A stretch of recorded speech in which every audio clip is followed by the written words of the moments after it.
Hello everyone, আসসালামু আলাইকুম। আজ যাচ্ছি আমাদের গরিপুর, আর আমাদের গরিপুরে বাণিজ্য মেলা শুরু হয়েছে কয়েকদিন ধরে।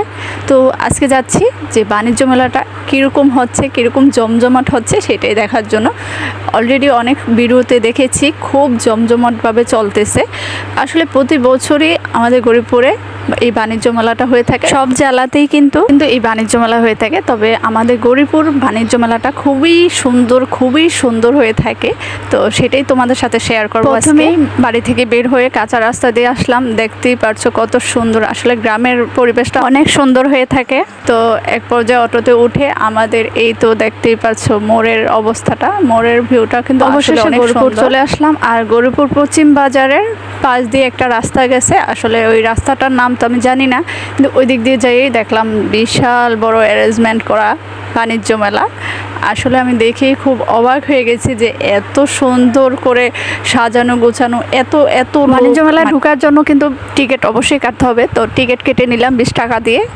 প্রত্যেকটা রাইড কিন্তু এখানে অনেক সুন্দর, আর প্রত্যেকটা রাইডে ওঠার জন্য 50 টাকা করে টিকিট কাটতে হবে। একটা রাইডে উঠলাম, যেহেতু আমার ছেলেকে নিয়ে গেছিলাম, তো এখানে যেহেতু বাচ্চাদেরই বেশিরভাগ রাইড দেখলাম, আমিও কিছুক্ষণের জন্য বাচ্চা হয়ে গেলাম। একটা রাইডে ওঠার পর মালাই চা খেয়ে নিলাম। মালাই চা প্রতি পিসে 60 টাকা করে রেখেছে, দাম হিসাবে মোটামুটি ভালো। এই মেলাতে কিন্তু কসমেটিকের দোকানই বেশি, এর মধ্যে প্রয়োজনীয় জিনিসপত্র দোকানও আছে, ফুলের দোকান আছে, মাইক্রোওভেনের দোকান, স্ন্যাক জাতীয় খাবারের দোকানও আছে। তো সব মিলিয়ে কসমেটিকের দোকানগুলোতে দামটা একটু বেশি মনে হচ্ছে, আর মেলাতে তো একটু দাম বেশি হবে, এটাই স্বাভাবিক। ও আচ্ছা, এখানে ভূতের বাড়িও আছে।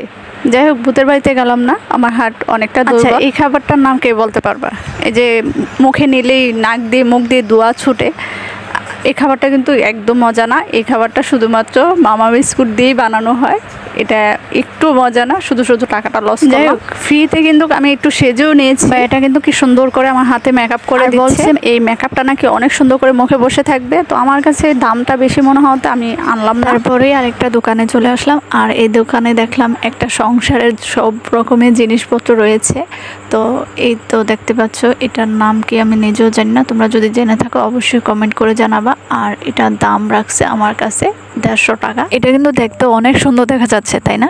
এটার ভিতরে কিন্তু লাইটের সিস্টেম আছে, লাইট লাগিয়ে পরবর্তী ভিডিওতে তোমাদেরকে দেখাবো কেমন দেখা যাচ্ছে। এখানে চায়ের কাপগুলো কিন্তু অনেক সুন্দর দেখা যাচ্ছে। তো এখান থেকে আমি একটা কাপ নিয়ে নিলাম, এটা কিন্তু অনেক সুন্দর, 180 টাকা নিয়েছে। মেলা থেকে বেশি কিছু না নিলেও টুকটাক জিনিস কিনেছি। এখন যাওয়ার পালা। রাত্রে কিন্তু ভীষণ সুন্দর লাগতেছে, কারণ চারিদিকে লাল নীল বাতি জ্বলতেছে। এর মধ্যে বিকালের তুলনায় রাত্রে মানুষের ভিড়ও অনেকটা বেড়ে গেছে।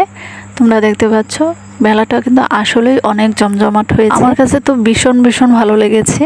আর আমার কাছে এটাও মনে হয়েছে আমাদের গরিপুরের বাণিজ্য মেলাটা অবশ্যই বেস্ট হয়েছে। তোমরা যারা দাউদকান্দির আশেপাশে আছো, এখনও বাণিজ্য মেলায় যাও, তোমরা কিন্তু মিস করে ফেলবে। তো আজকের এই ভিডিওটি এই পর্যন্তই। ভালো থাকবা, সুস্থ থাকবা, আল্লাহ হাফেজ।